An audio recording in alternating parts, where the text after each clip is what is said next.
जब हम ये कहते हैं ना कि कोई भी ऑब्जेक्ट जो है वो वर्क करता है, तो वर्क जब वो करता है तो वर्क कैसे पता चलता है कि फोर्स इनटू डिस्प्लेसमेंट करते हैं तो ये पता चल जाता है उसने वर्क कितना करा, ये पता चल जाता है।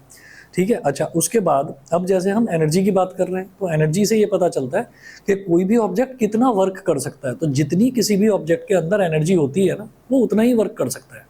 तो एक चीज़ बड़ा कॉमन देखेंगे आप यहाँ पर, जैसे हमने वर्क डन की यूनिट देखी थी, वर्क डन जो है, वर्क डन की जो हमने यूनिट देखी थी वो थी जूल,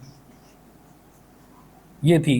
एनर्जी की भी यूनिट यही होगी, एनर्जी की भी यही यूनिट होगी। एनर्जी ही वर्क में कन्वर्ट होती है। अगर मान लीजिए किसी पर्सन के अंदर एनर्जी ही नहीं है तो वर्क क्या करेगा, कर ही नहीं पाएगा। ठीक है ना, और जितनी एनर्जी है उतना ही वो वर्क कर पाएगा। तो उसके बाद एग्जॉस्ट हो जाएगा, उसके बाद कहेगा भाई एनर्जी तो खत्म हो गई है, अब काम और नहीं हो सकता। ठीक है ना, तो इसलिए एनर्जी जो है, एनर्जी की यूनिट भी जूल में ही होती है और वर्क की यूनिट भी जूल जूल ही होती है, दोनों की यूनिट सेम होती है। आप इसकी डेफिनेशन लिखेंगे,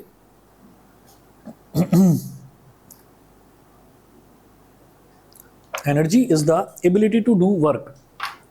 फर्स्ट पॉइंट लिखें इसमें एनर्जी में, energy is the ability to do work. Energy is the ability to do work. Next point लिखेंगे, the amount of energy possessed by a body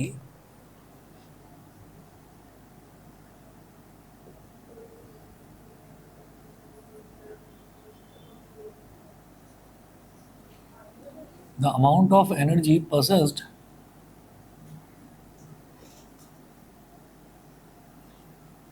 by a body is equal to the amount of work it can do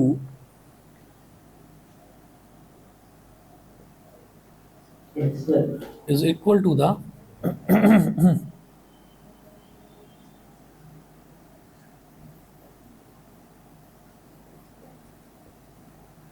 amount of work it can do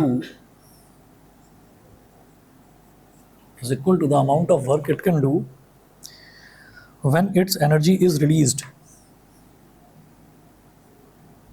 when its energy is released।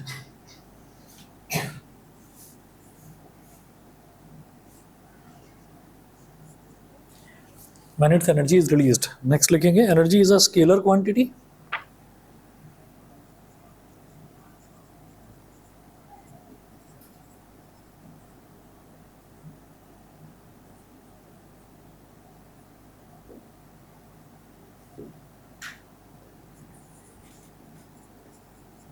its unit is joules, है ना, जे लिखते हैं इसको, its unit is joules. Energy is the ability to do work. तो कोई भी body कितना काम कर सकती है उसी को हम उसकी एनर्जी बोलते हैं। Energy is the ability to do work, पहली चीज। दूसरा, the amount of energy possessed by a body is equal to the amount of work it can do when its energy is released. जब उसकी energy release हो जाती है तो वो उतना ही वर्क कर पाता है जितनी उसकी एनर्जी रिलीज हुई है। ठीक है, और वर्क ज़्यादा से ज़्यादा करा जा सकता है अगर ज़्यादा से ज़्यादा एनर्जी हो। एग्जाम्पल, एक कैटापल्ट का एग्जाम्पल ले लेते हैं। गुलेल होती है कैटापल्ट, तो उसमें आप क्या करेंगे, उसके अंदर कोई स्टोन लगाया या कोई ऑब्जेक्ट लगाया और उसको खींचा। थोड़ा खींचोगे तो वो जो ऑब्जेक्ट है वो थोड़ी दूर तक जाएगा, ज़्यादा खींचोगे थोड़ा और ज़्यादा खींचोगे तो बहुत ज़्यादा दूर जाएगा। तो जितना ज़्यादा आप उसको खींचते जा रहे हैं उसके अंदर उतनी ही पोटेंशियल एनर्जी स्टोर होती जा रही है। पोटेंशियल एनर्जी का मतलब यही होता है कि जब हम कहते हैं ना कि कोई भी ऑब्जेक्ट जो है, दो तरीके की एनर्जी अभी करेंगे, इसमें दो तरीके की एनर्जी हमको करनी है। एक करेंगे पोटेंशियल एनर्जी और एक करेंगे काइनेटिक एनर्जी। पोटेंशियल एनर्जी ये है कि ऑब्जेक्ट अभी रेस्ट में है ऑब्जेक्ट अभी रेस्ट में है लेकिन उसके अंदर पोटेंशियल है, बहुत ज़बरदस्त पोटेंशियल है कि काम कर सकता है। फॉर एग्जांपल, आप स्कूटर पर बैठे हुए, स्टार्ट कर रखा है, ब्रेक लगा रखा है और घूम घूम करते जा रहे हो ऐसे। इसका मतलब क्या है कि यू आर शोइंग कि हाँ मेरे स्कूटर के अंदर बहुत ज़्यादा पोटेंशियल है, मैं अगर ब्रेक छोड़ूंगा तो एकदम से जाएगा रॉकेट की तरह। ठीक है, तो ये क्या है, ये पोटेंशियल है। अगेन, कोई बच्चा सामने बैठा हुआ है, आपने गुलेल से ऐसे खींचा, छोड़ दूंगा इसको, छोड़ दूंगा, ठीक है ना, तो छोड़ दूंगा तो इसका मतलब क्या है, आपने उसको पकड़ रखा है, खींच रखा है, इसका मतलब उसके अंदर बहुत सारी एनर्जी स्टोर्ड है। और उसको भी समझ में आ जाएगा कि हाँ भाई छोड़ दिया तो बड़ी तेज से जो भी पत्थर है या जो कोई भी चीज़ जो लगा रखी है बड़ी तेज से लगेगी। सेम चीज़ एरो और बो, जो धनुष बाण होता है, ठीक है, उसमें भी यही है कि जितना उसको लंबा खींचोगे वो उतनी दूर तक जाएगा। तो जब भी किसी चीज़ को के अंदर एनर्जी स्टोर होती है और वो इंतज़ार कर रही होती है कि कोई इसको रिलीज़ कर दे बस, तब हम ये कहते हैं कि उसके अंदर जो एनर्जी स्टोर्ड है that is called potential energy. Potential energy, जब भी कभी कोई बॉडी के अंदर पोटेंशियल एनर्जी स्टोर होती है तो वो बॉडी रेस्ट में होती है, ठीक है ना। जैसे धनुष बाण, तो अभी वो रेस्ट में है, खींच रखा है बस आपने, ठीक है, गुलेल खींच रखा है बस आपने। ऐसे ही एग्जाम्पल जो है हम और भी किसी चीज़ का ले सकते हैं। जैसे एक एग्जांपल बहुत अच्छा ये है कि कोई हमने स्टोन लिया या कोई बॉक्स ले लिया बड़ा सा, और उस बॉक्स को हम धीरे धीरे करके 1 फ्लोर 2 फ्लोर या 3 फ्लोर तक ऊपर लेकर चले गए, बिल्डिंग की छत पर लेकर चले गए। मान लो 3 फ्लोर की बिल्डिंग है, वहाँ लेकर चले गए, वहाँ कोने में रख दिया। बिल्कुल कोने में रखने का मतलब ये है कि उसको हल्का सा इशारा चाहिए, बस वो हल्का सा इशारा मिलते हुए सीधा नीचे गिरेगा, ठीक है ना। तो इसका मतलब क्या है कि आपने वर्क करके, कैसे वर्क करा, आप सीढ़ियों से चढ़ के गए हैं ऊपर तक, तो आपने वर्क करा और वो जो आपका वर्क है वो उसके अंदर पोटेंशियल एनर्जी की तरह स्टोर हो गया, ठीक है। आपने गुलेल को खींचा यानी कि आपने वर्क करा, तो आपका वर्क उसके अंदर पोटेंशियल एनर्जी की तरह स्टोर हो गया। अब आपने उसको छोड़ दिया, ठीक है, छोड़ दिया तो अब जो भी ऑब्जेक्ट है, पत्थर है या छोटा सा कोई ऑब्जेक्ट है, तो वो अगर आपने छोड़ दिया तो वो एकदम से उड़ता हुआ जाएगा, तो यानी कि अब वो मोशन में आ गया, ठीक है। तो जब कभी बॉडी मोशन में होती है तब उसके अंदर जो एनर्जी होती है उसको बोलते हैं काइनेटिक एनर्जी। दो तरीके की एनर्जी होती है, एक तो जब बॉडी रेस्ट में है तब उसके अंदर कितनी एनर्जी है, ठीक है, और एक बॉडी जब मोशन में है तब उसके अंदर कितनी एनर्जी है। तो रेस्ट वाली एनर्जी को पोटेंशियल एनर्जी, मोशन वाली एनर्जी को काइनेटिक एनर्जी बोलते हैं। लिखिएगा। अच्छा एक चीज़ और, ये एनर्जी जो है वो एक स्केलर क्वांटिटी है। स्केलर का मतलब क्या, एनर्जी की कोई डायरेक्शन नहीं होती, एनर्जी की कोई डायरेक्शन नहीं होती। एनर्जी तो एक जगह स्टोर रहती है, तो एक स्टोर्ड क्वांटिटी होती है। ये नहीं होती कि भाई आप नॉर्थ की डायरेक्शन में दौड़ोगे तो तेज़ दौड़ा जाएगा, है ना, और साउथ की डायरेक्शन में दौड़ोगे तो दौड़ ही नहीं पाओगे। तो ऐसा नहीं होता, क्योंकि एनर्जी की कोई डायरेक्शन नहीं होती। आप जिस डायरेक्शन में दौड़ना चाहोगे उस डायरेक्शन में जितनी आपकी एनर्जी है उसके हिसाब से आप दौड़ोगे, ठीक है। तो ये एक स्केलर क्वांटिटी है, इसकी कोई डायरेक्शन नहीं होती, ठीक। अच्छा जी, अब हेडिंग डालिएगा different forms of energy.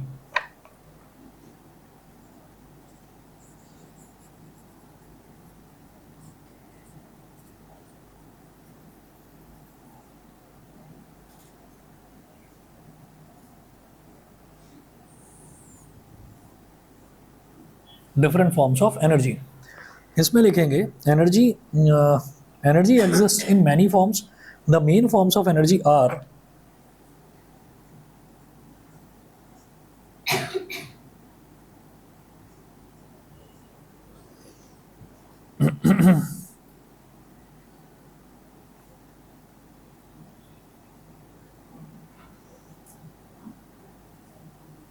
energy exists in many forms, full stop. The main forms of energy are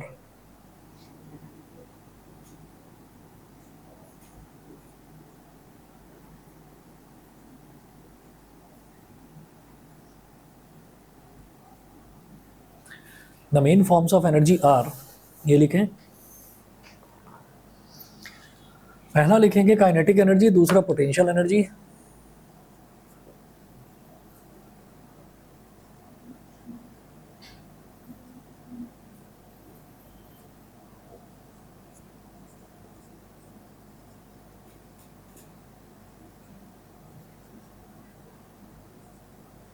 kinetic energy, potential energy. Third लिखेंगे, हाँ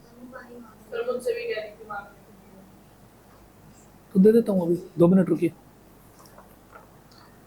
थर्ड है केमिकल एनर्जी, फोर्थ है हीट एनर्जी।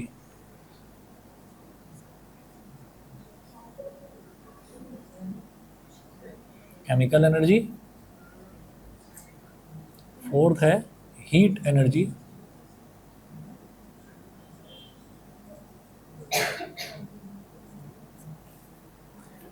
फिफ्थ लिखिएगा लाइट एनर्जी,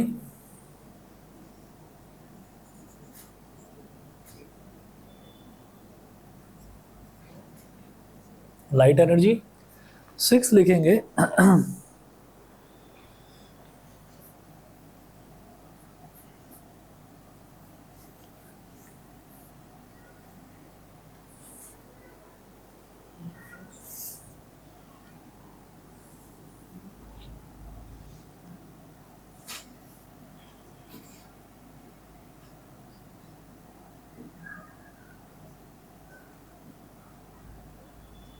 सिक्स लिखेंगे sound energy, seventh लिखेंगे electrical energy, eighth लिखेंगे nuclear energy.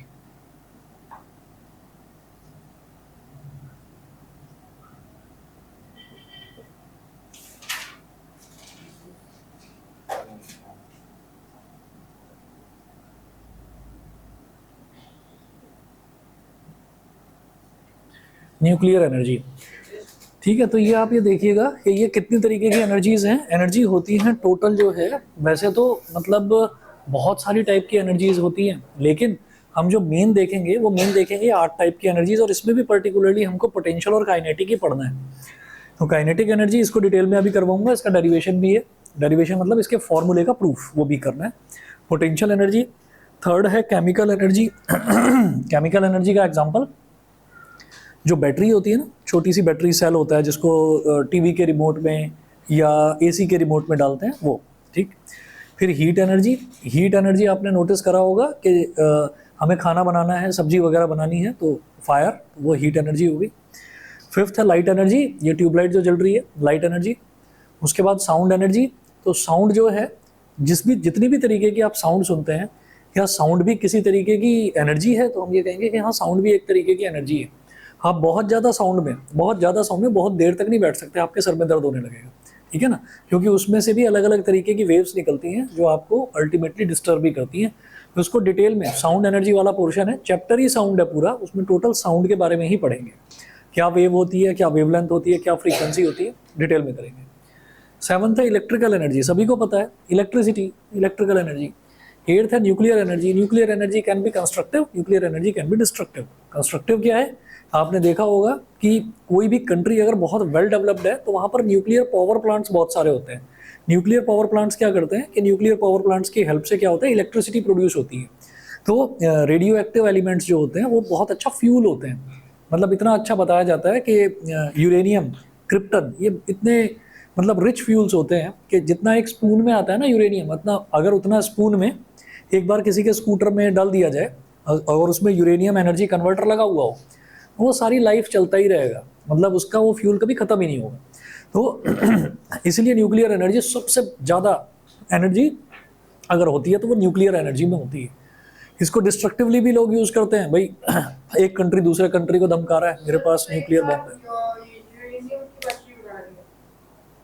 बना रहे होंगे तो बहुत महंगी होगी, बहुत महंगी होगी, क्योंकि यूरेनियम लिमिटेड, अब मतलब कई बार क्या होता है कि किसी अच्छा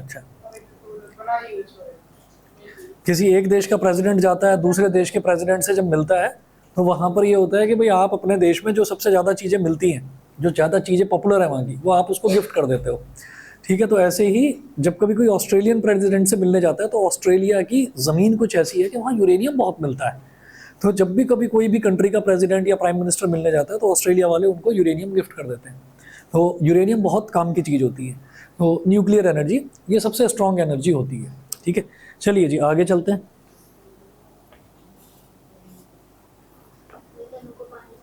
अरे हाँ, मैं तो भूल ही गया, 2 मिनट वेट करिए, अभी आ रहा हूँ। देखना इधर कोई खाली बॉटल रखी है क्या? इधर कोई बॉटल है? नहीं है? ऑनलाइन वाले बच्चे वेट करें, अभी आ रहा हूँ 1 मिनट में।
ये लो।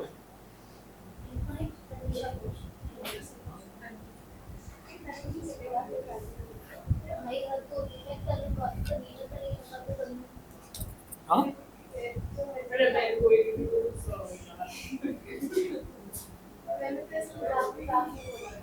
किस चीज के लिए?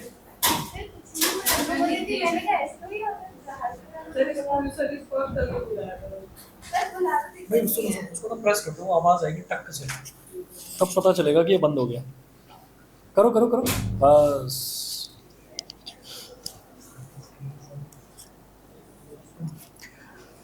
हाँ जी। अब नोट करेंगे, ये तो 8 अलग अलग तरीके की एनर्जीज हो गई, लेकिन हमको डिटेल में जो हमारे सिलेबस में वो 2 तरीके की एनर्जीज हैं, काइनेटिक और पोटेंशियल, वो करना है। तो हेडिंग डालिएगा काइनेटिक एनर्जी।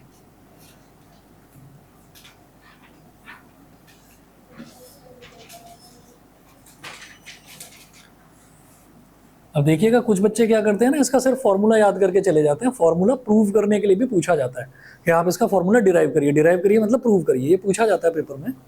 तो काइनेटिक एनर्जी लिखेंगे, the energy of a body due to its motion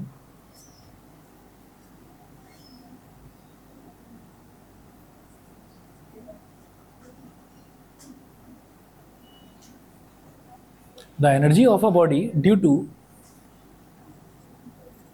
its motion the energy of a body due to its motion is called kinetic energy.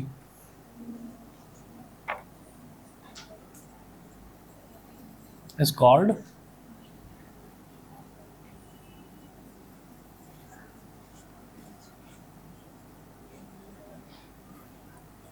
Kinetic energy. अब अगर कोई भी body motion में है ना, लगातार वो चल रही है, मोशन में है, लुढ़कती हुई जा रही है, रोल करती हुई जा रही है, ठीक है, तो किसी भी तरीके से मोशन में है, मतलब वो मूवमेंट में है, तो उस दौरान जो उसकी एनर्जी होगी उसको कहा जाएगा काइनेटिक एनर्जी। नेक्स्ट हेडिंग डालेंगे formula for kinetic energy. Formula for kinetic energy.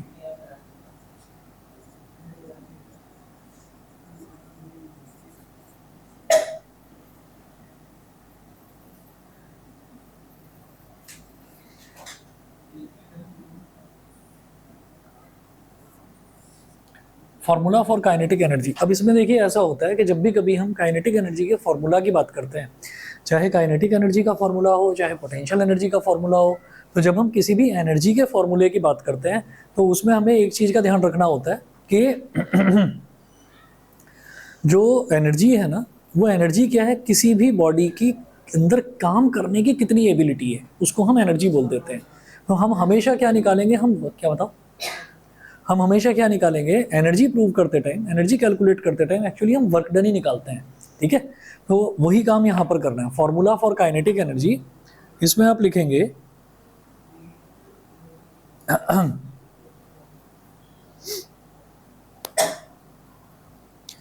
Suppose a body such as a ball, इसका पूरा डेरिवेशन नोट करना है सभी को।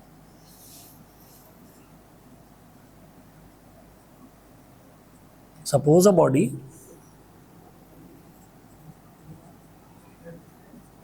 such as a ball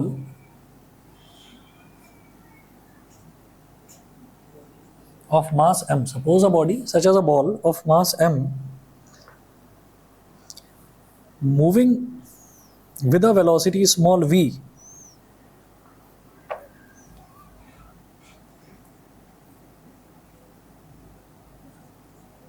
is moving with a velocity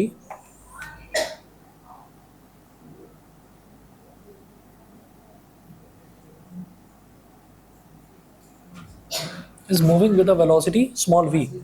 हमने ये मान लिया, suppose a body such as a ball of mass m is moving with a velocity small v। Mass m, m हाँ, है ना। तो अब हमने ये कहा कि कोई एक बॉडी है, उस बॉडी का जो मास है वो m है, और वो वेलोसिटी v के साथ, स्मॉल v उसकी वेलोसिटी है, वो उसके साथ ऑलरेडी मूव कर रही है। तो यहाँ पर आप ये कहेंगे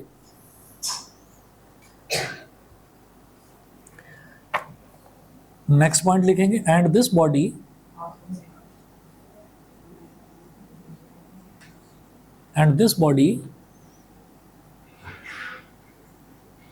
travels through a distance s, travels through a distance s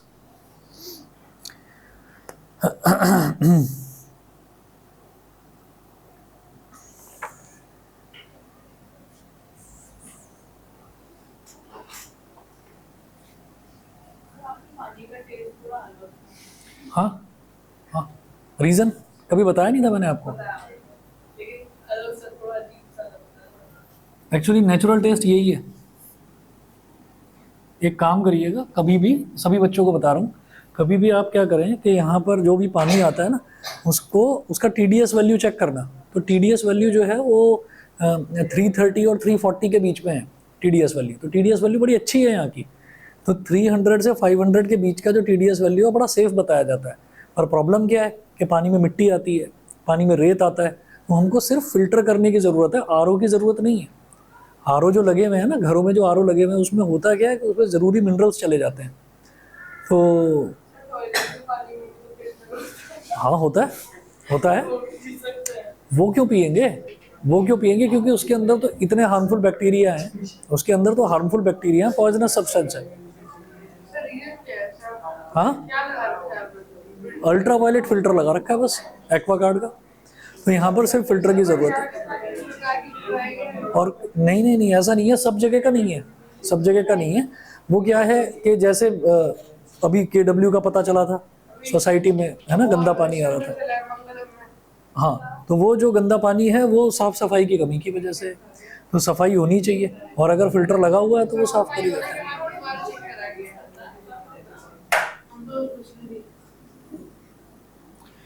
ठीक है, चलिए जी, अब आगे चलते हैं। And this body travels through a distance s, ये जो बॉडी है ये s डिस्टेंस ट्रेवल करती है। अब यहाँ पर लिखेंगे इन ट्रैवलिंग, नेक्स्ट पॉइंट लिखेंगे इन travelling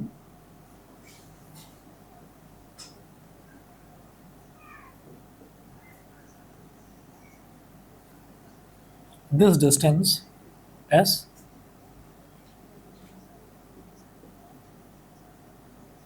the body has to apply some force, capital F, to overcome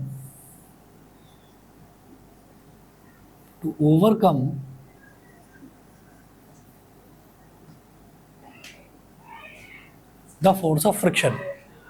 तो जब भी कभी कोई बॉडी ट्रैवल करती है ना, कोई भी डिस्टेंस ट्रैवल करती है, तो ऐसा नहीं है जैसे मान लीजिए हमने बॉल ली और बॉल को ऐसे ही फेंक दिया, तो बॉल धीरे धीरे लुढ़कती जाएगी। तो बॉल रुकती भी तो है थोड़ी देर बाद जाकर। वो रुकती क्यों है? क्योंकि उस पर एक अपोजिंग फोर्स काम कर रही है। अपोजिंग फोर्स क्या होती है? फ्रिक्शन। तो फ्रिक्शन हमेशा क्या करता है? मोशन का अपोज करता है, ठीक है। तो वो एक अपोजिंग फोर्स उस पर बॉल पर काम करेगी। तो जब वो उस अपोजिंग फोर्स को आपको ओवरकम तो करना पड़ेगा ना। तो एक फोर्स हमने लगाई, किसी भी बॉडी, कोई भी बॉडी है वो एक फोर्स लगाएगा, और जब वो फोर्स लगाएगी तभी वो बॉडी आगे चल पाएगी। अब मान लीजिए अर्थ जो है, अर्थ एक फोर्स ऑफ फ्रिक्शन लगा रही है, मान लीजिए 2 न्यूटन का, ठीक है। और मैं 1.5 न्यूटन की फोर्स लगा रहा हूँ और कोशिश कर रहा हूँ, भाई मैं चल ही नहीं पा रहा हूँ, तो चलूंगा क्यों भाई? जब तक अपोजिंग फोर्स जो 1.5 न्यूटन की लग रही है ना, सॉरी, जो अपोजिंग फोर्स 2 न्यूटन की है, फ्रिक्शन की फोर्स 2 न्यूटन की है, और मैं 1.5 न्यूटन लगा रहा हूँ, तो मैं चल कहाँ पाऊंगा? मुझे 2 न्यूटन से ज़्यादा की फोर्स लगानी पड़ेगी। समझ गए? मुझे उससे ज़्यादा की फोर्स लगानी पड़ेगी, क्योंकि 2 न्यूटन है फ्रिक्शन की फोर्स। तो 2 न्यूटन से ज़्यादा की फोर्स अगर मैं लगाऊंगा 2.5 न्यूटन की, तब मैं आगे चल पाऊंगा। ये वही चीज़ है, एक बॉक्स रखा हुआ है, उस बॉक्स पर सामने से एक बच्चा 5 न्यूटन की फोर्स लगा रहा है, तो मुझे कम से कम 5.5 न्यूटन की फोर्स लगानी पड़ेगी, तब उस बॉक्स को मैं आगे पुश कर पाऊंगा, नहीं तो पुश नहीं कर पाएंगे। बताइए जी, क्लियर है सभी को? ठीक है। तो अब यहाँ पर हम ये कहेंगे, suppose a body such as a ball of mass m is moving with a velocity v। तो हमने माना कि एक बॉल है जिसका मास m है और वो वेलोसिटी v के साथ में मूव कर रही है, ठीक है। अच्छा, and this body travels through a distance capital S, और ये बॉडी जो है ये डिस्टेंस एस ट्रेवल करती है। उसके बाद in travelling this distance as the body has to apply some force capital F to overcome the force of friction. अब ट्रैवल करने के लिए, किसी भी बॉडी को ट्रैवल करने के लिए कोई ना कोई फोर्स लगानी पड़ेगी, ठीक है, क्योंकि अपोजिंग फोर्सेस फ्रिक्शन वाली वो उस पर एक्ट करती रहेंगी। तो हम ये कहेंगे that is some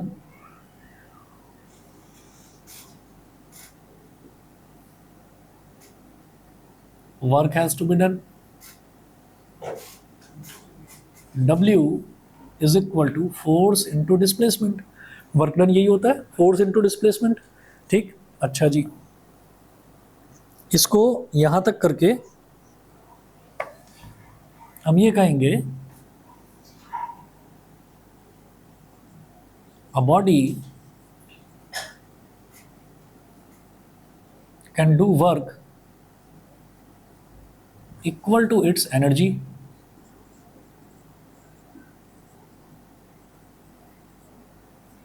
and since the body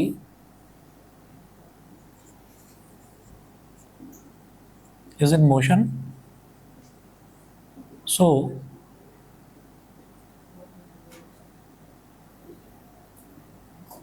this energy is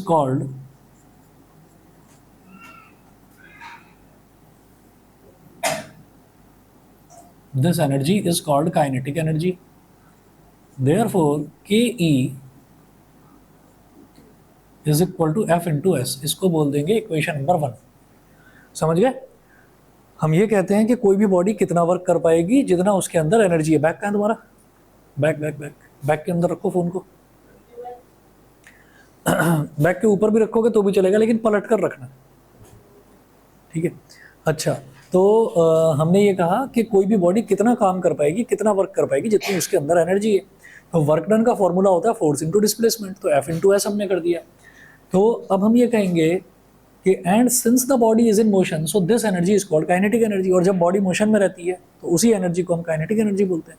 तो इसका मतलब ये वर्क डन और काइनेटिक एनर्जी दोनों इक्वल हैं। Kinetic energy is equal to F into S. यहाँ तक क्लियर दोनों को? चलिए जी, इसके बाद क्या करेंगे,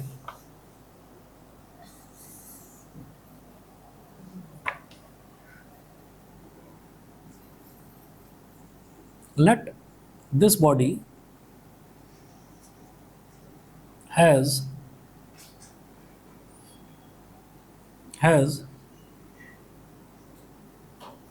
initial velocity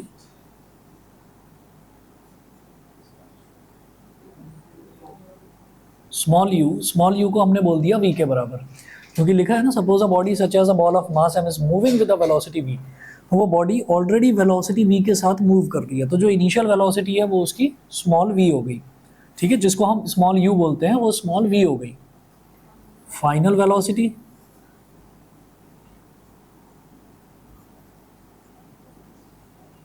वेलोसिटी जिसको हम स्मॉल v बोलते हैं, वो हमने मान लिया कि चलिए 0 है, कि बॉडी थोड़ी देर बाद में रुकने वाली है।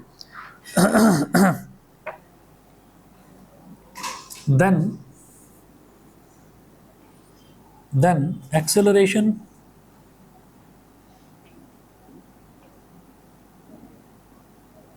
Is equal to minus A. ये समझ गए? माइनस ए क्यों है एक्सेलरेशन? समझ गए? क्योंकि वो रिटार्डेशन क्यों है? हाँ, रिटार्डेशन क्यों है? वाह, क्या उच्च विचार है। क्योंकि वो पीछे जा रही है। वाह, क्योंकि वो स्लो डाउन हो रही है और वो फाइनली उसकी फाइनल वेलोसिटी 0 होने वाली है। तो इनिशियली वो वेलोसिटी v के साथ चल रहा था, बॉडी जो भी थी वो v के साथ चल रही थी, और फाइनली उसकी वेलोसिटी 0 होने वाली है, यानी कि वो धीरे धीरे स्लो डाउन हो रही है। और जब भी कोई बॉडी स्लो डाउन होती है तो उसका एक्सेलरेशन को नेगेटिव लिया जाता है, उसी को हम रिटार्डेशन बोल देते हैं। तो यहाँ पर ब्रैकेट में लिख दीजिएगा रिटार्डेशन।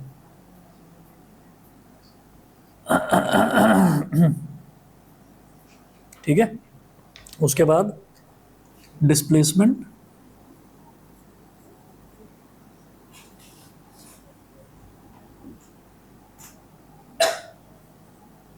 डिस्प्लेसमेंट हो गया s। अब जरा सोचिएगा कि क्या क्या चीजें हैं हमारे पास, U V A S, U V A S, कौन सी इक्वेशन यूज करूं, U V A S, equation number 3, third equation of motion, समझ गए। थर्ड इक्वेशन ऑफ मोशन ही तो है V square is equal to U square plus 2s, तो वो यूज करेंगे।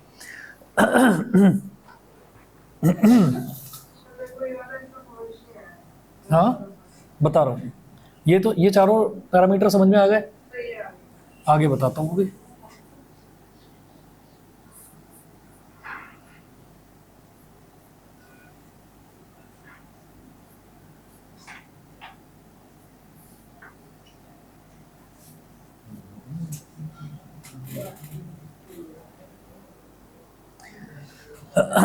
by using third equation of motion, लिखिएगा by using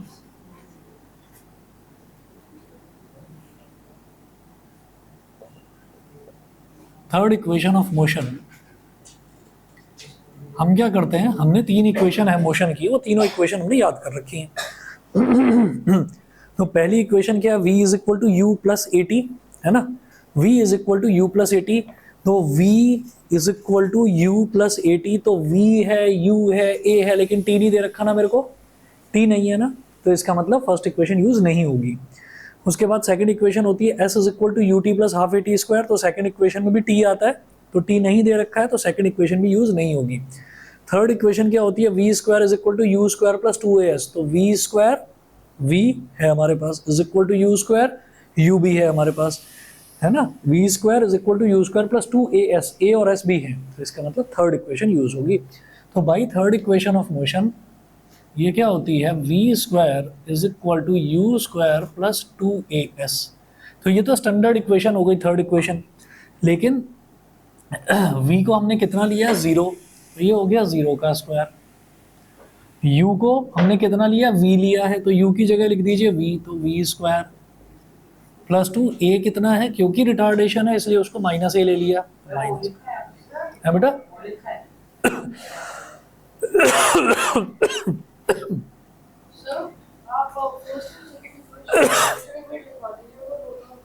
अच्छा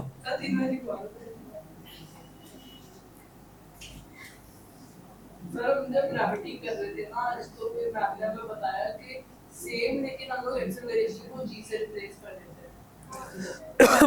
ठीक है, नोट करिए, फर्स्ट इक्वेशन ये है u plus A T, second equation है s is equal to U T plus half A T square, ओ नहीं है, 0 है फाइनल वेलोसिटी। लाओ यार पानी दो, सबको ही खांसी आने लगी, मुझे भी आने लगी, पानी देना।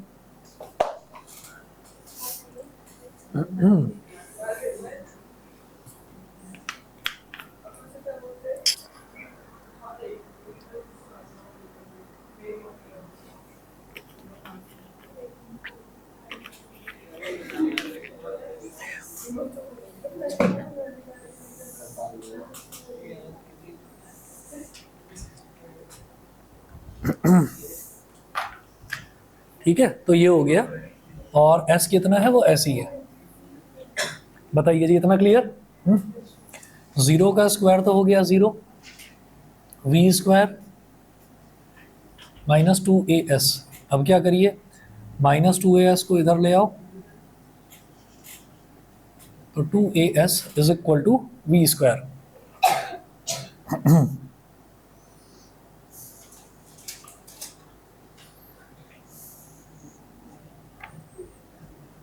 इसको इक्वेशन नंबर 2 बोल दिया।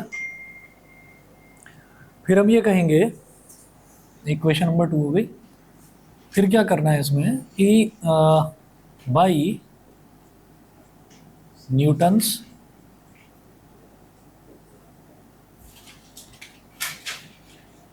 Second law of motion, by Newton second law of motion, F is equal to M A, F is equal to M A, ये होता है।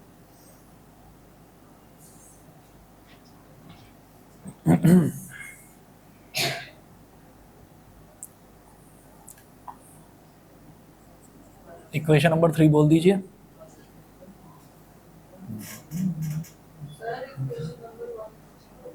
ठीक है, since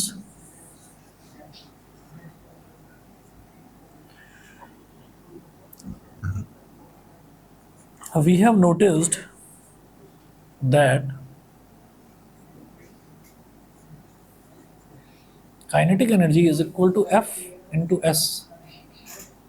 ये हमने देखा इक्वेशन नंबर 1 में, हमने देखा कि काइनेटिक एनर्जी कितनी है, F इंटू एस के बराबर है।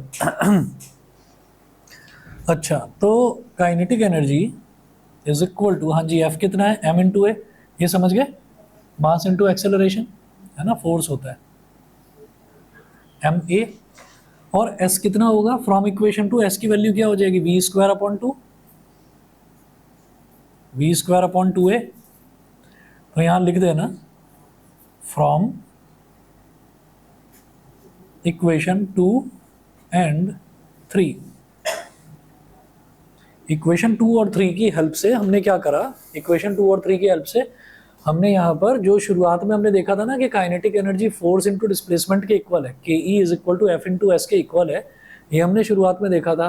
तो अब हमने एफ की जगह लिख दिया एम इंटू ए, मास इंटू एक्सेलरेशन, ये न्यूटन का सेकंड लॉ ऑफ मोशन है, ठीक है। और एस को हमने क्या लिख दिया, वी स्क्वायर अपॉन 2a, समझ गए, अरे ये कर दिया था ना 2as is equal to V square,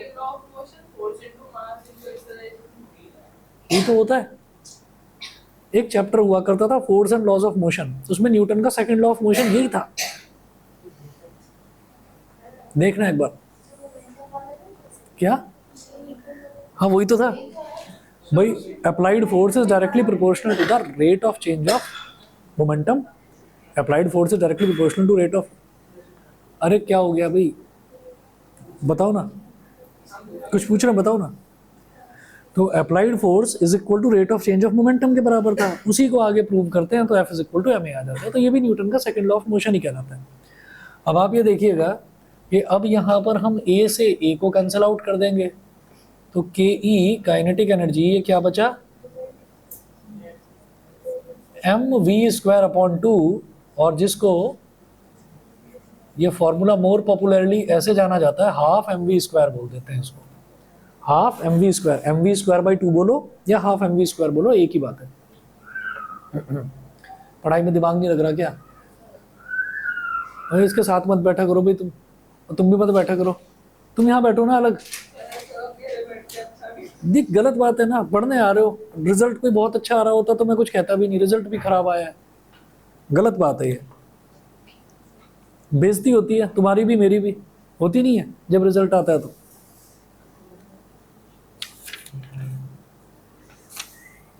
चलिए जी क्वेश्चन नोट करिएगा, तो ये फॉर्मूला फॉर काइनेटिक एनर्जी, वही है, रट्टा लगा लेना इसका, पेपर हो किसी भी स्कूल के हो, ये चीज़ पूछी जाती है कि काइनेटिक एनर्जी का फॉर्मूला डिराइव करके बताइए।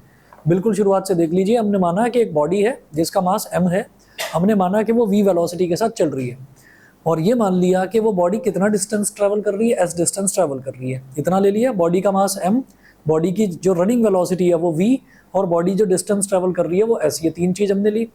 उसके बाद हमने ये कहा कि अगर कोई भी बॉडी ट्रैवल करती है डिस्टेंस s, तो उसको, कोई भी बॉडी अगर ट्रैवल कर रही है तो भाई उसको फोर्स तो लगानी पड़ेगी कुछ ना कुछ ट्रैवल करने के लिए, बिना फोर्स लगाए आप चल ही नहीं सकते। तो वो बॉडी जब ट्रैवल कर रही है तो उसको फोर्स F लगानी पड़ रही है, क्यों लगानी पड़ रही है, क्योंकि उसको एक फ्रिक्शन वाला फोर्स है जो उसको स्टॉप करने की, उसको रोकने की कोशिश कर रहा है, तो उस फोर्स को ओवरकम करने के लिए उसको फोर्स लगानी पड़ेगी, दैट फोर्स इज F। कितना डिस्टेंस ट्रैवल कर रही है S, तो F इंटू एस क्या हो जाएगा, वर्क डन। जो बॉडी जितना वर्क करती है वो उतना ही वर्क करती है जितनी उसके अंदर एनर्जी होती है, और क्योंकि बॉडी मोशन में है तो इस एनर्जी को ही हम काइनेटिक एनर्जी बोलते हैं। F को एक्सेलरेशन कैसे, F तो फोर्स है ना, ना ना ना, F जो है ना, F is equal to mass into acceleration होता है, तो एक्सेलरेशन में अगर आप मास मल्टीप्लाई करेंगे तो एक्सेलरेशन आता है, तब फोर्स बन जाती है, ठीक है। अब जरा सुनिए, तो काइनेटिक एनर्जी क्या हो गई, F इंटू एस, तो ये बन गई हमारी इक्वेशन नंबर 1, यहाँ तक क्लियर, ठीक है।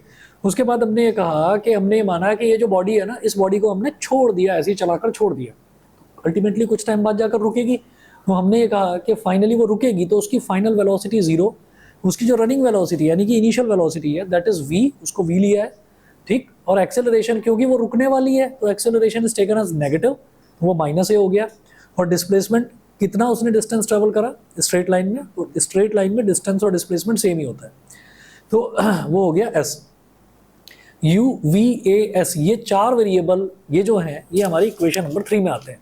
तो हमने यूज करा v square is equal to U square plus 2s, v की वैल्यू 0, u की वैल्यू v है तो v square plus 2 into minus A की जगह माइनस ए, और s तो s है ही displacement, v square minus two A S को इधर ले आएंगे तो plus 2as is equal to V square हो जाएगा। न्यूटन का सेकंड लॉ ऑफ मोशन कहता है F is equal to ma। तो काइनेटिक एनर्जी का फॉर्मूला हम पहले ही निकाल चुके थे, F इंटू एस। तो kinetic energy is equal to F into S, F की जगह रखें ma और S की जगह रखें ये वी स्क्वायर अपॉन 2a। ठीक है, 2as is equal to V square था ना, तो S कितना हो गया we square upon 2a। Clear है भाई, 2as is equal to V square आया था तो S की वैल्यू कितनी हो गई वी स्क्वायर अपॉन 2a हो गया। ठीक है, तो S की जगह रख दिया वी स्क्वायर अपॉन 2a और F की जगह रख दिया ma। a से a cancel out, m V square upon 2, यही होता है काइनेटिक एनर्जी का फॉर्मूला। ठीक है, चलिए जी, तो इतना है हमारे पास। इसके बाद अब इसके हेल्प मतलब इस पर बेस्ड अब क्वेश्चंस करेंगे। जरा ऑनलाइन बताएं भाई, आशीष रुद्रांश क्लियर है?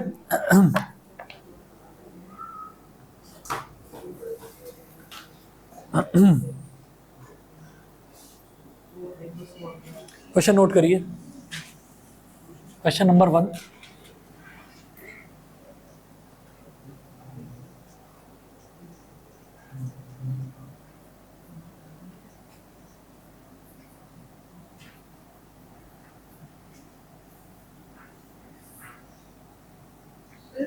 जी किस चीज में क्या बताओ ना?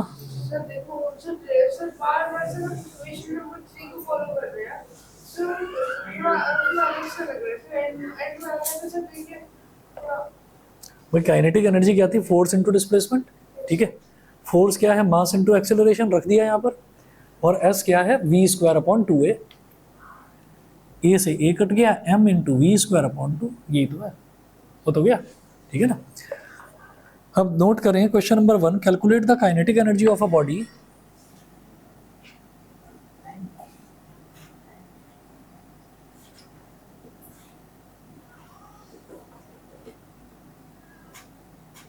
calculate the kinetic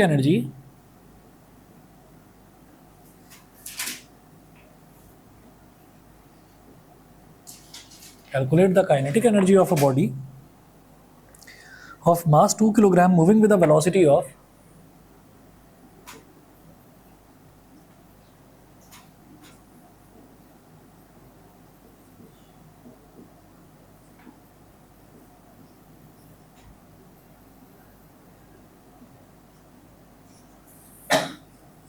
moving with a velocity of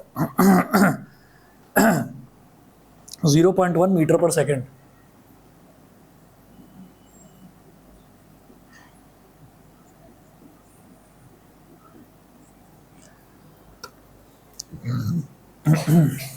तो अब आप ये देखिएगा,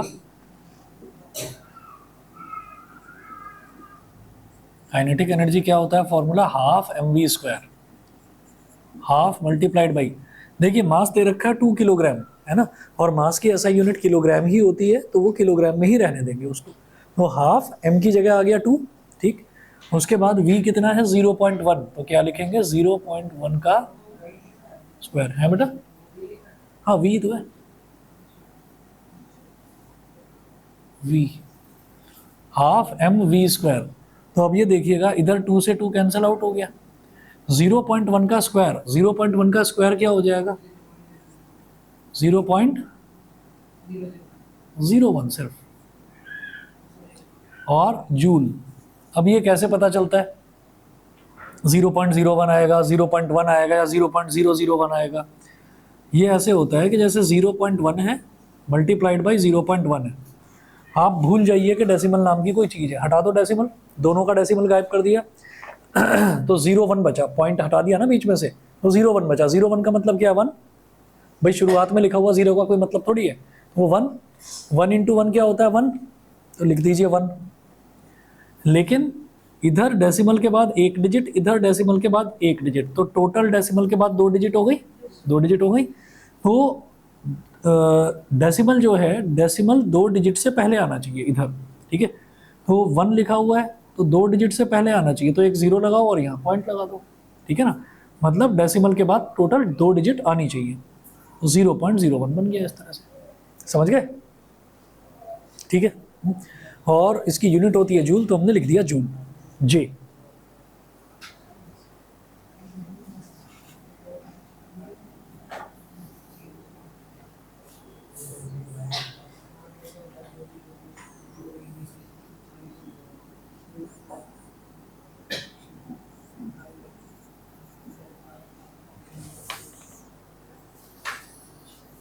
क्वेश्चन नंबर 2 है, two bodies of equal masses move with uniform velocities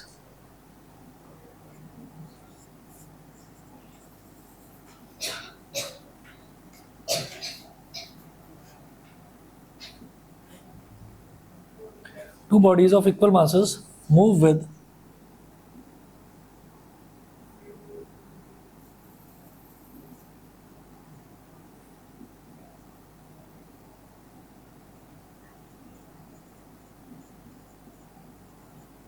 with uniform velocities v and 3v respectively.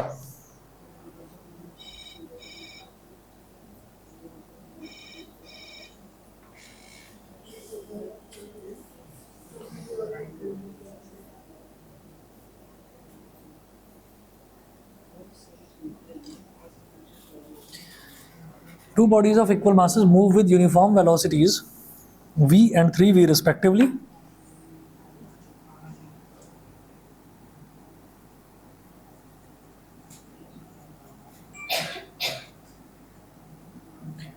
Full stop. Find the ratio of their kinetic energies.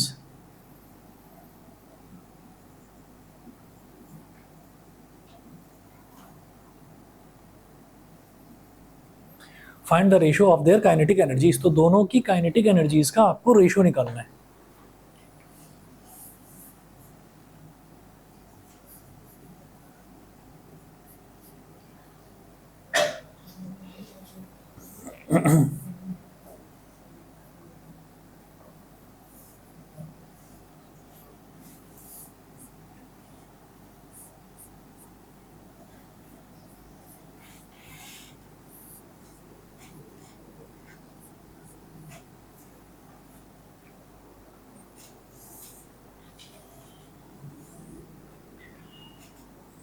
तो पहली वाली body की वेलोसिटी v है, दूसरी वाली बॉडी की velocity 3v है, और दोनों का मास इक्वल है, सेम है।